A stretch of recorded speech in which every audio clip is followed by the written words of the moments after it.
destined to become indulged into the greatest podcast in existence.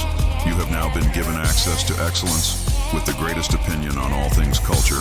Like, follow, and subscribe to the Unprofessional Critics podcast. God listens to our podcast, so should you. You're welcome.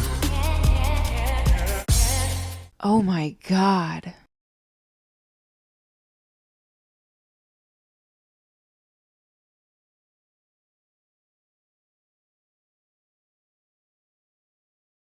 The new era, they're the change, they're the upgrade for me because I have to implicate it now. I have to implicate it in what I'm doing. So what I mean, maybe that's the answer to how do you stay when different eras change. There's a lot of people that's stubborn.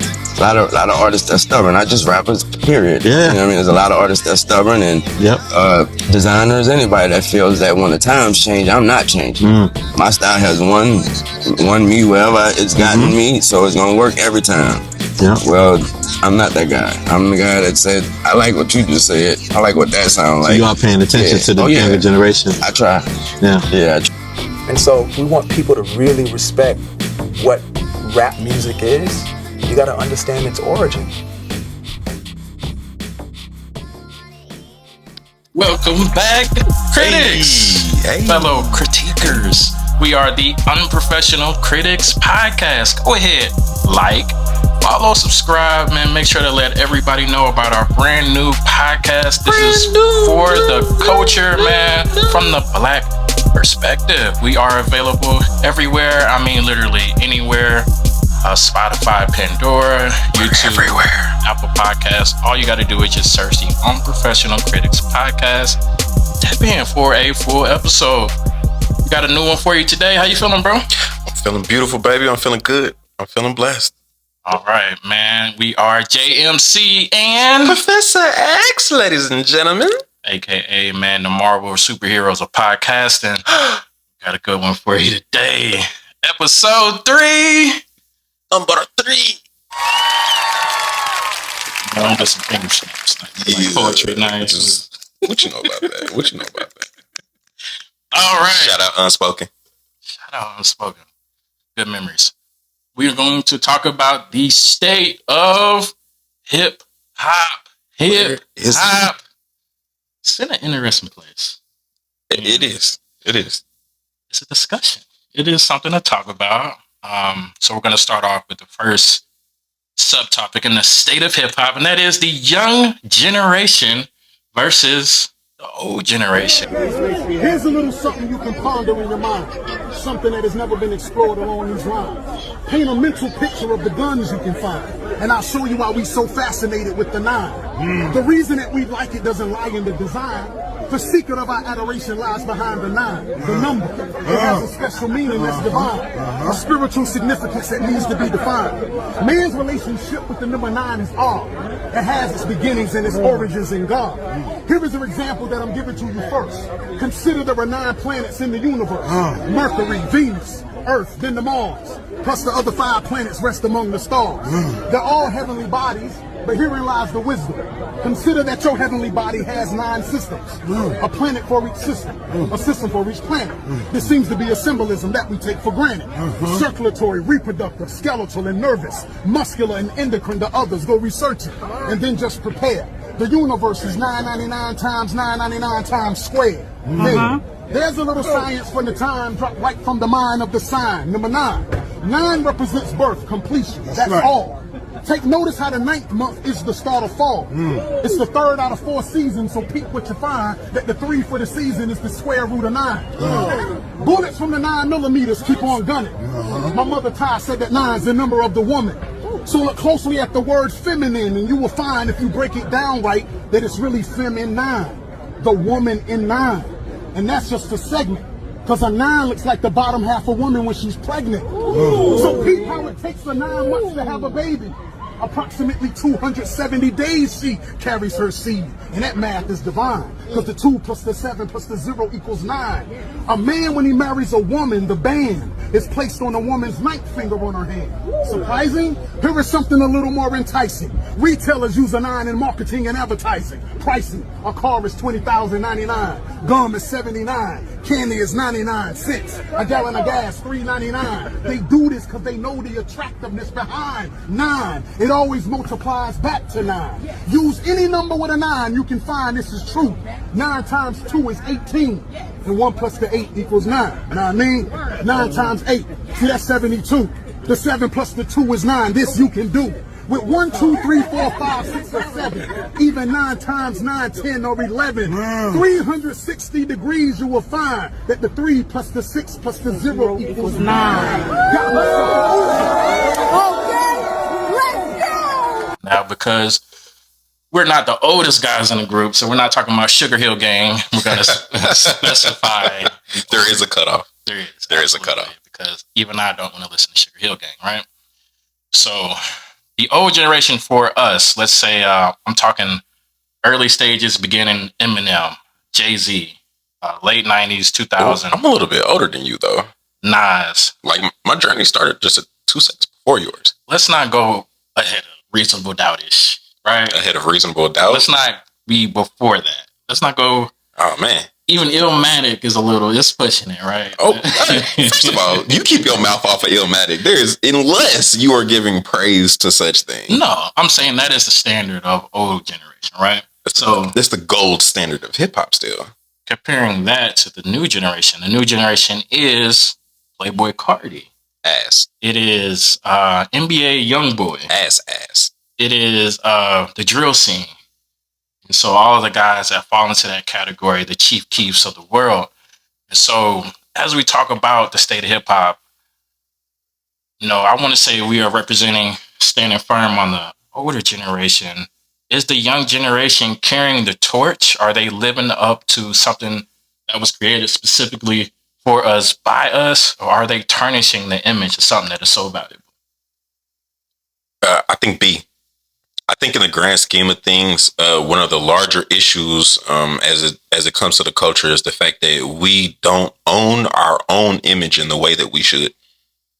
And one of the most important ways that we as a culture own our image is we own our music. I think we are the only culture that doesn't own our music in the way in which we should. And I think in the younger generation, it's highly prevalent. Agree. I stand in the middle of it because things progress, sounds progress. There are multiple artists who've said, if you want to listen to the old me, go listen to the old me. That's real. I have to reinvent myself. I have to rejuvenate your ears to a new sound so that I can stay reintroduce myself. Relevant. Because if I keep giving you what got me to the game, I might not last. And so reinvention doesn't necessarily mean lowering the bar. In my opinion, there's been a large lowering of the bar. Sometimes it does. No, why? Who's asking for that? We all can't be Lupe. We can't rap over your head. You can't be Lupe, but you can give a complete thought from an artistic heart. That's the only thing anybody's really asking for. Most of these albums aren't complete thoughts. It's like listening to schizophrenia on tape. For the new generation, absolutely. I would agree with that. But at the same time, just talk about reinventing yourself, what that means and what that sounds like. To give an example, even from the old generation, you start off with Reasonable Doubt, right? Art, it's skillful, but to get to that mainstream and to have staying power, you have to come out with the big pimping. It's part of it. But by doing that, he never really stepped out of his zone either. I mean, Reasonable Doubt and Big Pimpin' is the same energy. The whole album, it's the same energy. Matter of fact, almost every album Jay has put out has been the same energy. I'm here to be the best nigga in the room. He became more mainstream because he had to. But also But I don't think it was more had to. I think it became more mainstream because he's good. I wouldn't disagree with that. I am of the group of guys that absolutely love Ether. And so most def. During that time, I was hating on Jay for no reason other than to be a hater. And so I would bump Stillmatic till this day. You know my favorite Nas record is to this day though? Rewind.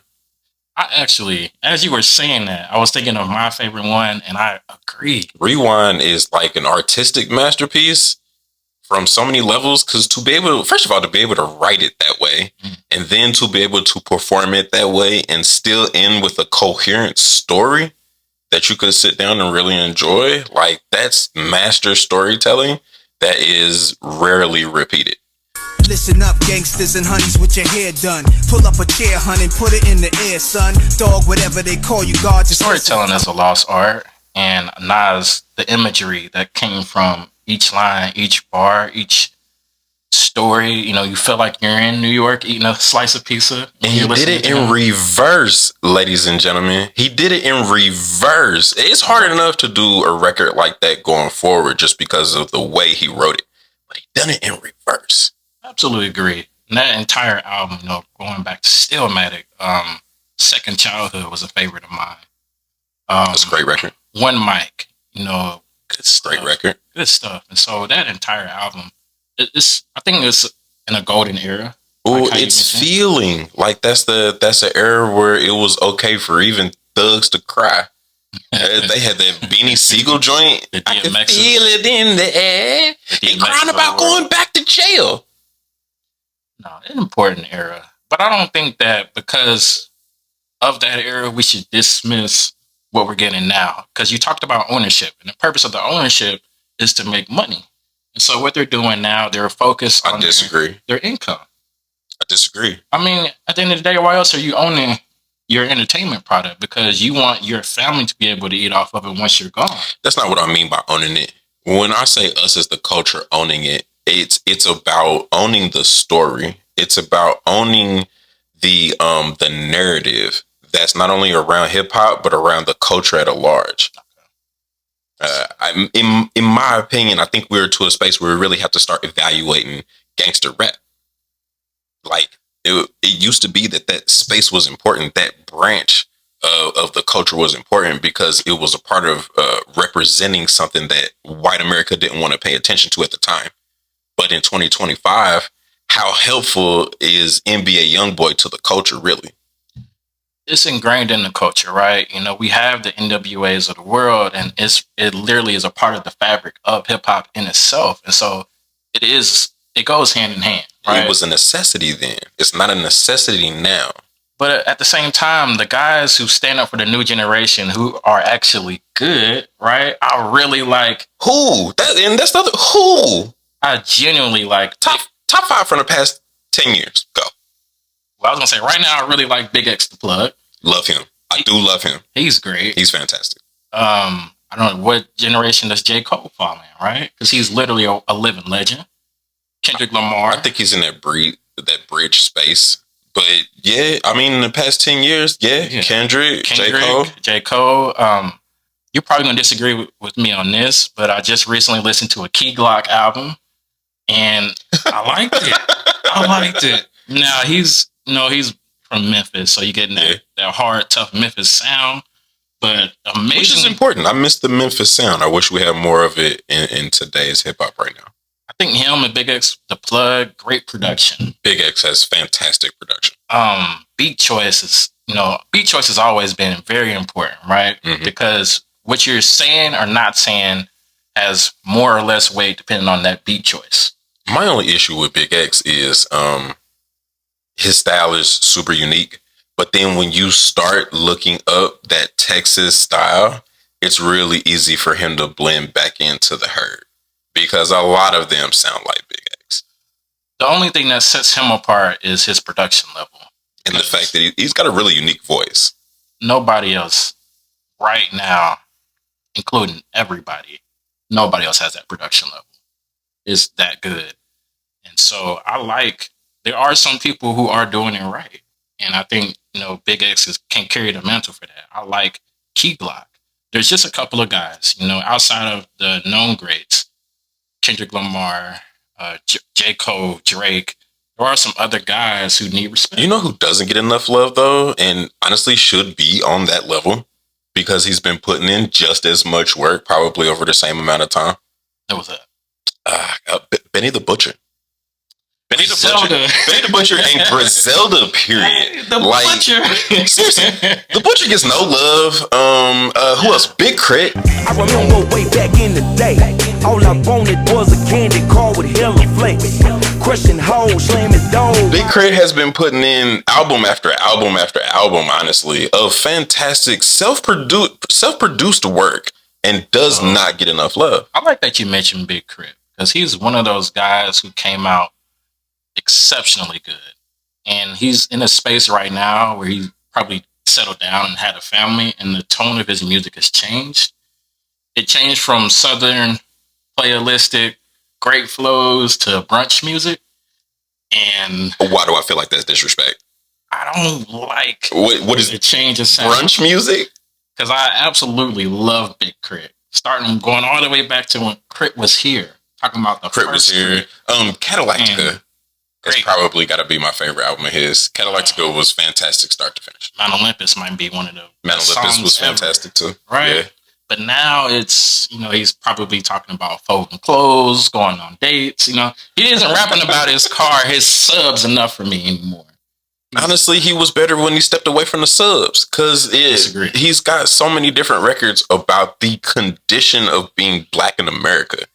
And I think his perspective on being black in America, especially coming from the South, out of Mississippi doesn't, get enough recognition as far as their contribution to hip hop. They put out a few important people, but I think that that view of it, I think, is where you plug in that gangster rap element, but you're still not getting away from the storytelling element of it. Like, in my opinion, gangster rap can still be used, but it has to be used to speak to the masses outside of the culture. I feel like it should be its primary focus. Big Crit is absolutely underrated, and one of those people that we have to talk about. And so, I haven't been to a lot of concerts. I'm not an outside guy, right? But one of the concerts that I went to was a Big Crit concert, and I can't say how underwhelmed I was at that experience. And I've only been to a few concerts. Most of them are underwhelming. Right. That's true. It is better. Unless you're going to like a huge festival. It's better in your car at home with your headphones on, right? Because for that experience, everybody was smoking, right? That's fine. You smoke at a concert.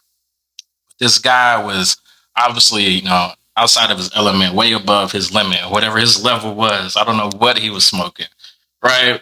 He's doing his dance. He falls into me, and then he continues to do his dance, and then he hits the ground, right? So this guy's out of it. Like he passed out? He passed out. He hit the ground. Somebody had to carry him out of the venue. This is mid-concert, right? Nice. So he's above his level. Nice. There's no ladies there. No, it is a sausage fest. And so, oh wow, that didn't. That's probably not good. That didn't help. So, shoulder to shoulder with a bunch of big dudes, and everybody just standing there as still as possible. And so, I don't know if it was a lack of crowd control or what happened there. I don't know. That doesn't surprise me. He doesn't really make a whole lot of songs for the ladies, so to speak. It's a lot of Southern playalistic love. You know who he reminds me of, though, that is a newer artist that I really do enjoy? I don't know if you ever heard of Akeem Ali. I have. I like it. I like his flavor. It's fresh. I like his flavor a lot. This man rolls up with a cream core roll set press and like a whole 70s I'm gonna get you sucker outfit. And he does his stuff. I like it a lot. Great wordplay. I'm not mad at that comparison. Now it's time for the public to chime in. It's time for the people to let us know what is important. Let us know. Do we need to just stop playing the new guys and keep Tupac and Big on repeat in our playlist? Or do we sprinkle in just the good new guys? We mentioned a couple of those just the names. good ones. Shout out Jid. Jid is good. Jid's last album was fantastic. I do have a critique on Jid. Hit me. Great, phenomenal artist. But a lot of fluff. A lot of empty words to fit. I think he has to have it because of his rhyme style. But I don't know if there's anybody else who's made up more words than Jid has. And so he's running them together so quick and so fluently, you might not even catch it. No, it's quick, it's fluid. His rhyme style is infectious, and hypnotizing almost in the way in which he does it. And I think it's super unique because I think it's really hard to write that way. I don't think he's writing that. He got to be writing some of it because it flows so well. It feels like so natural. It flows, and it's too many words to be writing now. And so he gotta be right. That's what I'm saying. Like, it's too many words. He gotta be writing that. I don't think he's writing that at all. I wanted to Jid, shout out to us. Let us know. Do you write, or is this just do you just go in the box and do it? He's writing the beat. I gotta know. He's just writing the beat. He's not writing that. I would be impressed if he is writing. I think he's writing it. I'm trying to give him his flowers. Who else? I wouldn't take the time to write out that much. It probably takes forever. It's got to take forever because the amount of words he puts out is ridiculous. Who else is underrated and doesn't get enough love? My man from here. I think it's from Gary. Freddie Gibbs. You niggas don't be thinking I can rap good, but I can rap good. Thank you. Oh, thank you. I can rap very good. And if you don't think I can, thank you. Sheesh. This is a good life. To Wale for Lauren, part 2. Really, really cheers to me because I'm a hell of a nigga. Yes, you are, baby. You know it. Hell yeah, cheers to me. A hell of a nigga. Skin good, nigga. Staying healthy. Eating fruit, eating ass. Shit. Freddie Gibbs is a monster, man. I love Freddie Gibbs. He's got this one joint with the bunny rabbit. That whole album was good. Yo, I messed with Bunny Rabbit. That was a fresh joint. The whole thing. Gibbs is underrated talent. Super. He's had some shine, but looked exceptionally bad in the beef with Benny the Butcher. That didn't help. If you could look up some of the back and forth. Yeah, I heard about that. With Benny the Butcher, a terrible look. I had to stop listening to Freddie Gibbs for a little bit. He absolutely got better after he left Jeezy. Shout out Gary, man. Shout out to 219. Shout out Freddie Gibbs. Good stuff. For sure. So talking about beef, that takes us into our next topic. The state of hip hop has, at some point in time, always had beef. Sometimes people just don't get along, right? It's happening in every era, and the most recent beef, big beef, the entire world was on top of it. Large beef. K-Dot and Drake. I kick ass and then kick knowledge. I'm way more polished than 99% of the scholars you thought had graduated. I'm the master that masturbated on your favorite MC. Just to set, the premise for this conversation, I think Kendrick was in his feelings and it wasn't necessary. So? And is that okay? Yes. Matter of fact, yes, and that is exactly what the game needed, because a lot of the things that Kendrick said, I think, was the undercurrent of real hip hop fans for a long time. Drake puts out great music. Let's not stunt. Drake puts out great music. You can't be like, when it's all said and done, he'll definitely go down as one of the best all time. You can't really fight that. Absolutely. But K-Dot was right as far as Drake's approach to hip hop, in a sense of he is a visitor, and I think he forgot that, and I think he put out enough hits that other people started to forget that. I disagree on him being a visitor because it's a culture in itself. And so it kind of doesn't really matter where you're from. If you're coming from dancehall, if you're coming from, there's UK is buzzing right now. It's all about the culture in itself, right? Yes and no, because all of those spaces are extended from the original culture. The original culture is American hip hop. It is, but it's so much more than that now. It's a worldwide, it's a global, it might even be universal. There might be guys on Mars listening. But even still, you gotta pay homage. As much as it's grown, the Mecca is still New York. The Mecca is still Queens, Brooklyn. And I don't think Drake didn't pay his homage or pay his dues. How many times early on he shouted out Houston and Memphis? That was a part of his character. You didn't even know he was Canadian at first. But again, part of his character. And I always knew he was Canadian. Yeah. But the other part of it is you write character. And I think that that's what K-Dot was pointing out during the entire beef. Because for Drake, to a degree, it is a character. And I think for a lot of hip hop artists who take it super serious, it's truly their life. In a sense, it's entertainment. And so it'll always be a character. everybody. And some people just portray that character better than others. And the fact that he is portraying a character is all entertainment. It's all for a purpose. We want to make income. This is my way of living.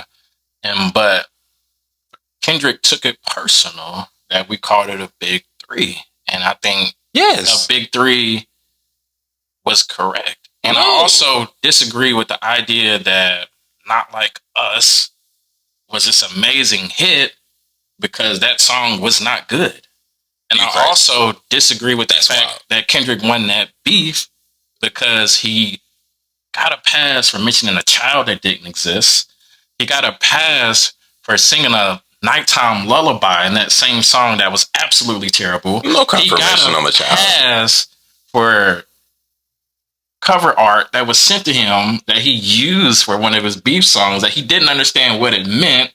It's Maybach gloves and Ozempic. It's a shot at Rick Ross. Yeah. Drake outsmarted Kendrick Lamar in that beef, and nobody gave him credit for it. He sent Kendrick the info on the kid so that he could turn around and use that on the track. And then he made a fire song with it. And so the idea that Kendrick just came in and slayed Drake, I disagree. I personally felt like Drake had the better songs.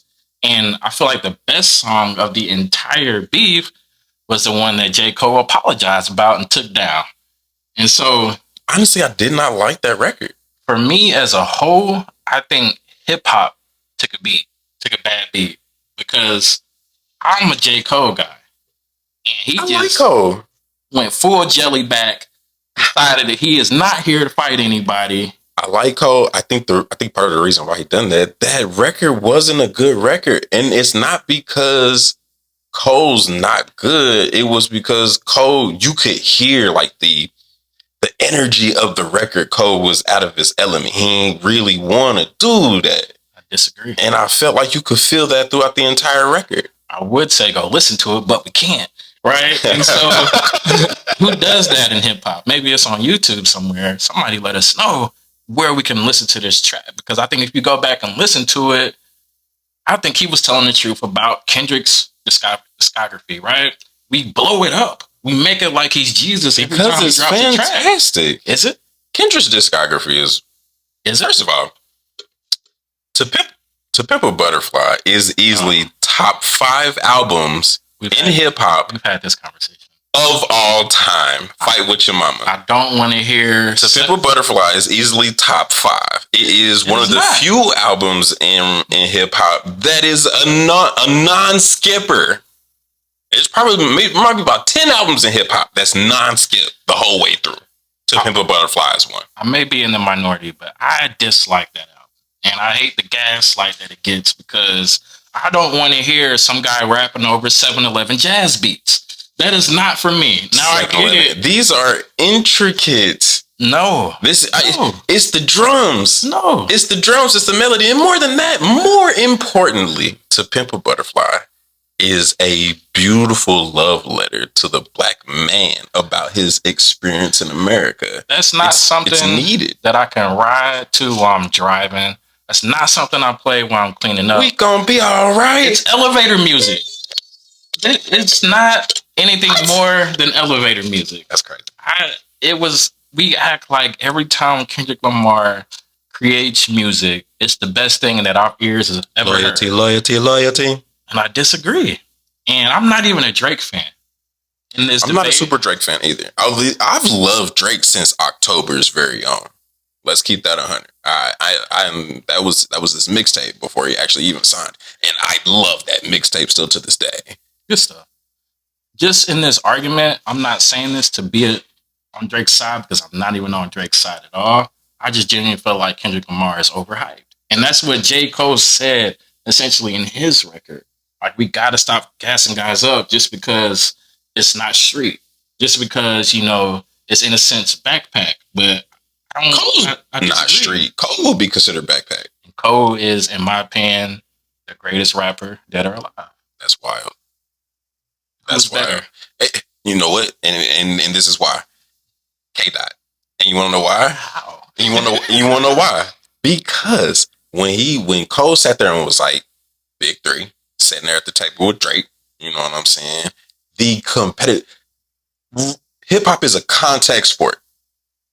The competitive nature of K-Dot to sit there and see that and say, look at these two niggas. Look at it. Look at this. Look at this.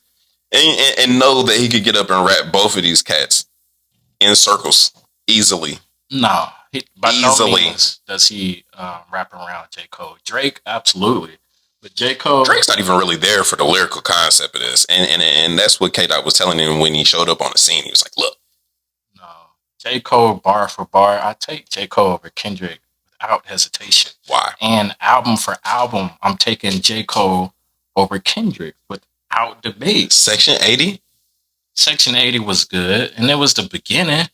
And Good Kid, Mad City for me was the pinnacle. Good Kid, Mad City any better than Good Kid, Mad City for me. Oh, but he got a Pulitzer Prize later. That was good, but Good Kid, Mad City was the breath of fresh air that hip hop needed. Most definitely. And he switched up the tone. He went elevator music with To Pimp a Butterfly. Untitled has the same sound. It extended. He was like, Untitled was good. Go to the library and listen to this. That's what To Pimp a Butterfly sounds like for me. You niggas need to go back to the library. You know what I heard somebody say the other day? Somebody looked somebody in the eye and was like, go read a phone. I don't want to hear that, me personally. Read a phone? Because you can be a backpack artist and just have songs and concepts that are relatable. I don't want to hear about, Egyptian kings and all of that over a jazz beat. Cole be on all of that. He doesn't. Not over a jazz beat. Absolutely not. Cole be on all of that. It doesn't sound like elevator music. It doesn't sound like it belongs on a Safeway soundtrack. Did you listen to Dreamville? I'm not big on the Dreamville records. I like them. Outside of Jid, I'm not that crew, that cast of guys. I don't care. I like them. So Smino is good. Good thing you brought up Dreamville because I feel like Earth Gang and Kendrick Lamar are the same style. Like, I don't want to hear that. I could see some of that. Earth Gang is really eccentric. I like Earth Gang though. I don't need eccentric. And that's not what started Kendrick Lamar. That's Andre 3. If it wasn't for Andre 3, we wouldn't have Earth Gang. You know what I mean? Yes and no. Outkast was they were more talented. I could see Earth Gang is like a poor man's Outkast. But you got to come from somewhere. If it weren't for Goody Mob, you know what I'm saying? That might be a good comparison. Because they're nowhere near Outkast now that I think about it. But no, I mean, they got the weird down. But as far as, I think the balance of Outkast was, you had Andre with his chest out and like furry chaps on doing his thug. But Big Boy was always there to like ground it out. He was smooth. And he was the smooth, grounded out type. And I don't think Earth Gang has that same type of balance. To me, Kendrick Lamar could join Earth Gang and the sound sounds exactly the same. And that's what I don't like about it. Because J. Cole can give you a song about relationships, your first relationship. He can give you a song about... Did you listen to Mr. Morale? Yo, Mr. Morale is probably one of the most personal albums I've ever heard in my life. Like, it's hard to listen to because I felt like he was staring in my window while he was writing one song on that album. The name of the song? Of one song. I can't recall the name of one song on that album. For me, it's about the feeling of the album itself. Like, I listened to the album twice. I haven't done it more than twice, but listening to the album, it was different, man. It was like you could tell that he was going through his emotional journey as far as like healing in certain spaces, and definitely healing from when he was a kid. And I think that those type of records you don't get often because it's really super personal moments that people really don't like to share. But when you get an entire album like that, with the dedication to be that raw and open with your fan base, like we ask that all the time. I want to know who you are as a fan. We want to know who you are, and we want to understand where you're coming from. We want to be able to connect with your music. This man gave you a whole album of being able to connect with just about every black man you could think of under the age of 35, 40. Kendrick Lamar, the tone in his music is more so, study this is how you rap. But it just doesn't move me. And I'm just an ordinary, everyday individual, and it should. I would rather hear J. Cole And in that same space, he has better punchlines, in my opinion. He has better wordplay, and it's from the same backpack perspective. It's just more relatable. Talking about, his shorty getting an abortion, right? Talking about the first time getting some cakes. It's a story, it's a moment that every young man has been a part of, and nobody is able to make that perspective more relatable than J. Cole. Talking about songs like Lights Please as a young man Lights Please, who Lights has Please. his own perspective and a mind of his own, and you're going through your early stages of interacting with women and what comes with that. There's not too many people who can make that plain and understandable and also relatable all in one without sounding like the world's biggest nerd. It sounds good. He put it together. Cole does sound like a smooth nerd. Like if I was going to describe Cole sounds like a really smooth nerd. Like he knows the obtuse angle of a square, but he'll go and get you 25 in a street game too. Like he's a different dude. I think it's more well-rounded of a product. And then Kendrick, realized the leap in stardom, and he's been generating more of a West Coast sound since the beef. And me personally, I feel like he always had a West Coast sound. He did, but it wasn't. To Pimp a Butterfly was completely West Coast sound. It was, but it elevated. He realized the rise in his fame. Not that he was already one of the biggest rappers ever, but before he put that album out, of course, with a beef, you get to different heights, and so he went full West Coast with his last album, GNX, with the beef. I love it because where is the West Coast in hip hop? And you're probably gonna hate this take, but West Coast music is trash. Sprinkle me, man. Sprinkle me, man. Sprinkle me, man. Sprinkle me, man. Big timer. Damn. Oh my God. The Legends, the Dr. Dre's, the Snoops, those albums, I don't want to hear them. I don't care about that's wild. Hydraulics. I don't care about that's wild. The cars jumping. I don't like that culture. Older Cube out. That's crazy. I think no, you're crazy. The West has to exist in hip hop. It's important. The Game, Snoop, Dre. I mean that whole situation. Like the West Side, Mac 10. Like it's all trash. You gotta have it. Most of it lacks lyricism, and so I think if you can literally pick a style and hip hop survives without it, it is the West Coast. The game is a pretty good lyricist. I mean, probably K Dot has got to be the best lyricist to come out of the West Coast, since Tupac. But I don't like West Coast music. Who's coming out the South? Who, you know what I'm saying? Who's coming out of the Midwest? Who's coming out of Houston? It's not a whole lot of individuals. I mean, I think East Coast, like you said, it's the birthplace of it. And it's really the standard. And so maybe that's why I'm not a big fan of the West Coast sound, because I generally love the East Coast sound. If you're going to ask me what my favorite sound is, then yes. The East Coast boom bap. That's what I was raised on. And I would even understand somebody who doesn't like that style. But then also the South has so many styles. And it has its own legends in its own right. And I think they all deserve respect. I love the Houston sound. I love the gangster rap out of Louisiana, all of it. I love the Florida laid back sound. My only thing out of Houston is almost every artist coming out of Houston sound the same. It's a culture.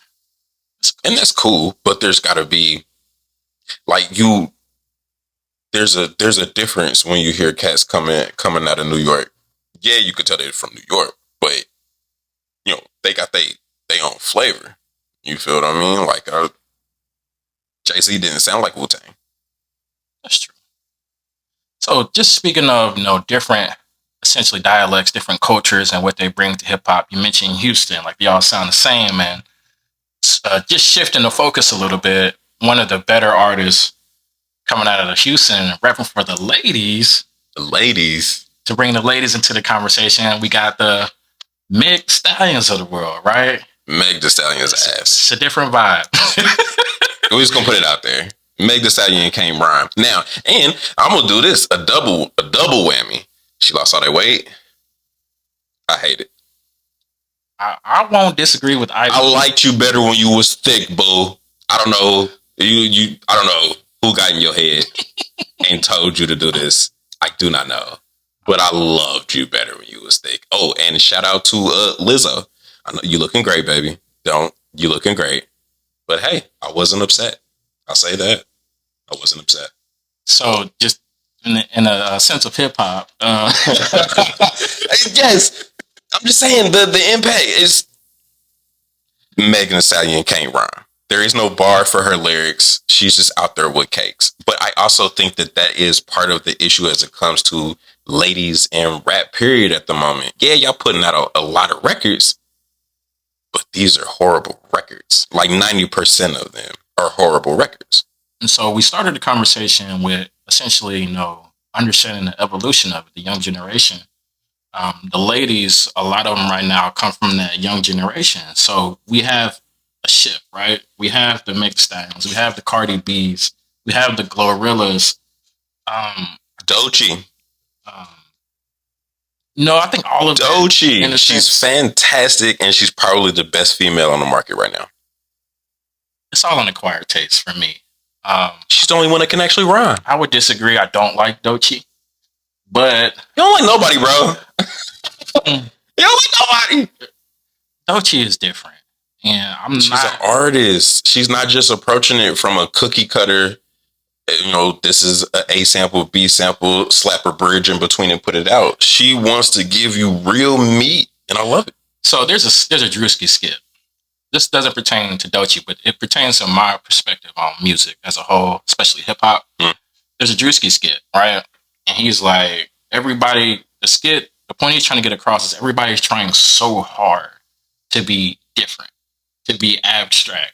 And it just comes across goofy. And that's where a lot of people lose me. You lose me with trying so hard to make sure that your style is more abstract than what anybody else has ever seen. You're trying so hard to stand out. You're trying so hard to be different that you're overdoing it. And so the Doja Cats of the world. Doja Cat is a lot. I want nothing to do with that. I'm cool on Doja Cat. I don't even know what type of artist she is. People like Rhapsody. Fantastic. She needs the Grammy, not Doechii. Rhapsody is crazy good. Crazy good. Give her the Grammy. Why Doechii got it, I don't know. Just speaking to the Doechies of the world, and I get it, it's different, but at the same time, I think it's only specific to a group of people, because the same people that listen to Doechii aren't the same people that listen to Youngboy, that listen to Dirt. You that's put yourself good in a limited space. That's good. But the same people that listen to J. Cole do listen to Youngboy and Dirt. I think he's mastered the ability to because I listen to Cole to everybody, and I can't stand Youngboy. Like not even a little bit. Not a Youngboy fan, but he's not the worst thing to happen to hip hop. Easily one of the worst things to happen to hip hop. But to focus on the ladies, all he sells is crash out. Pure crash out music. He's angrier than he should be. I would agree. Mad angry, son. But I think the ladies deserve that respect. I listened to Glorilla's album, and I was expecting. It did make me want to go pull somebody's wig off, but at the same time, it was better than expected. Better than expected ratchetness. And then I got the same thing, from Cardi B's album, and I genuinely feel like Lotto can rap. She's got some records where it's like, hold on, let me put on for the ladies. Lotto got a record or two where it's like, yeah. But the other part of it is every female you just named selling cakes. I mean, that's they first. That's what they selling first is cakes, and then the music is second. In a sense, they probably feel obligated to do so, and so hopefully, they have some staying power to where they shift to. All right, this is more so about music than what I can sell you. This is about art. I want art. Maybe Doechii is that individual. I don't know. I want art, and she ain't put a booty cheek out yet. Doechii's a weirdo, man. I love the weird shit. I want the weird shit. I mean, think about it this way: Prince was weird. Mike was weird. People call Beyonce weird. Christina Aguilera, go back and listen to her. That white woman was weird. Trying her best to walk in a room like she was blessed by somebody's great black auntie. I don't know. You gotta be weird to make it in the music business, man. Especially long term. You gotta be weird. Shout out to Genie in the Bottle, Christina Aguilera. Shout out to Christina Aguilera. So I think the ladies deserve more respect. But overall, just speaking on the state of hip hop and what comes with it, there's a shift. There's something going on, and I think every generation it happens, the older generation has that conversation. Man, we need good music again. Somebody save us. And we're supposed to say that, right? Because it's just not what we grew up on. But I'm not mad at the shift. I think hip hop is more mainstream than ever. It's like the growth of the NBA, right? It's a lot of it is sold out, if you ask me. It's about how they paint us to the masses, and not only here in the States, but it's about how they paint us to the masses when we leave the country. I leave the country and somebody looks at me and it's like, oh, 50 Cent, you need Kool-Aid or you bust cop in my ass? First of all, yeah, no. And that's what happens. And you don't know me from a can of paint. I've actually never shot anyone. But because I'm simply black in a different space, you know what I mean? It's important how we present ourselves. And that's what we was talking about earlier, as far as how do we own our music? How do we own our culture? And owning it, part of owning it is dictating how other people view us. We get to critique how other people view us. That's part of owning your own culture. And we don't do that enough. In the beginning, you've got your labels. They have, J. Cole said it best, an archaic method of, what they want to sell, how they want to sell it. And then eventually, if you stay around long enough, you get to do it your way. And so that's essentially what's needed, is what you're saying. We need people who want to do it their way. And not everybody is going to stick to the archaic method, which is degrading themselves. Right. I'm going to say, what is the archaic method? It's okay to think. It's okay to be smart. There's a time where people was like, "You talking white?" Mm-hmm. It's like, what does that even mean? I know words. Intelligence is not a tribute to color. Mm-hmm. And I'm sure you've heard it growing up many times. You're speaking white. Like, what? Yeah. Speaking like I know words. And it's okay. It's fine. So I have an obligation to further the conversation in all ways. Mm-hmm. Our stature in America. Mm-hmm. Our emotional maturity, and so on and so forth. What is the archaic method and the overarching concept, in a sense of not necessarily degrading yourself, because at the end of the day, it's not you, because as a culture, we're all judged together. Yeah, the archaic method is degrading the culture. It's making a pop sound. It's when you're not pop. It's being gangster. It's being, for the ladies, promiscuous. That is the archaic method. And then not all of us are allowed to get to the point in our careers where they can show growth. We're not allowed to, because we don't own it. We must own it. And I think that's the largest issue with the culture at this moment. I think in an overarching way, that's what K-Dot was trying to say in a larger way to the rest of the culture, while he was degrading my mans.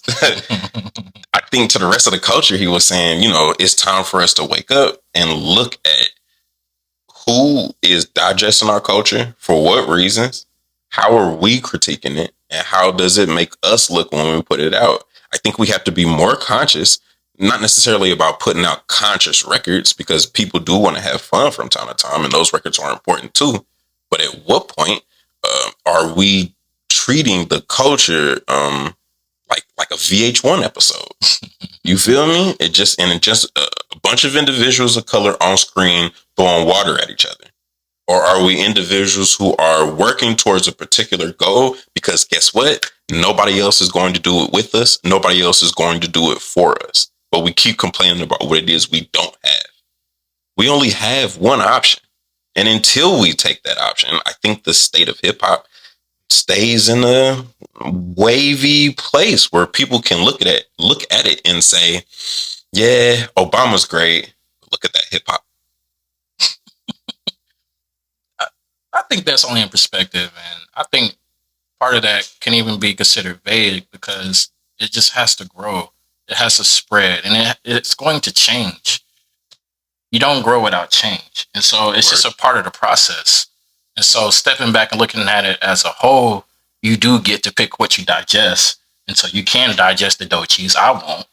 but you can, and I like a mix of it all. I'm not too big on weird, but it's a part of the process. It does keeps it growing. It keeps it evolving by sprinkling in all these different aspects of it.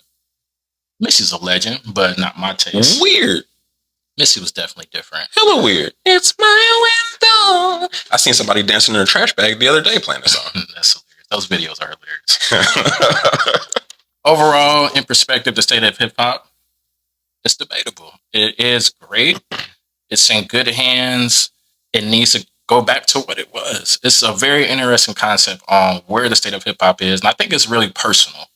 And it, per person, you can state, how you feel about where the state of hip hop is. Here, it's great. It's terrible. I only want what I grew up on. And so it's really all about perspective. Overall, hip hop is hip hop. Hip hop is black, man. Got some good whiteness in there too. Shout out to those guys, man. But overall, I love hip hop. I am hip hop. You are hip hop. Yeah. Shout out hip hop. Go ahead and leave your opinions in the comment section below. We are the Unprofessional Critics Podcast. Most definitely. Follow, subscribe. Share it with everybody. Tap in with us next time. Until then.